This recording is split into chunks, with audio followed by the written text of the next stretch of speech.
नमस्कार मित्रांनो, कसे आहात तुम्ही? बरे आहात ना? बरे असणारच. तर मित्रांनो, आज मी जी म्युझिक शिकलो आहे, म्हणजे मनानेच माझ्या, तर ती आहे दिल है छोटासा छोटीसी आशा.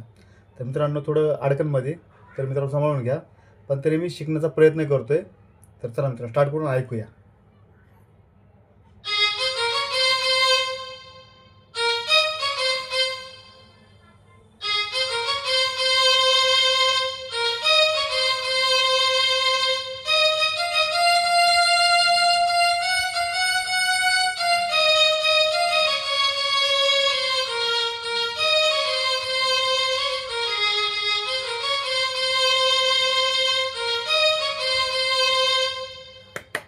मित्रांनो फर्स्ट टाईम वाजवली, तर ती एकदम छान आली. तुम्हाला कसं वाटलं? हे गाणं फक्त मला कमेंट करून सांगा मित्रांनो. व्हिडिओ आवडल्यास लाईक करा, शेअर करा, सबस्क्राईब करायला विसरू नका. तर मित्रांनो भेटूया. धन्यवाद पुढच्या व्हिडिओमध्ये.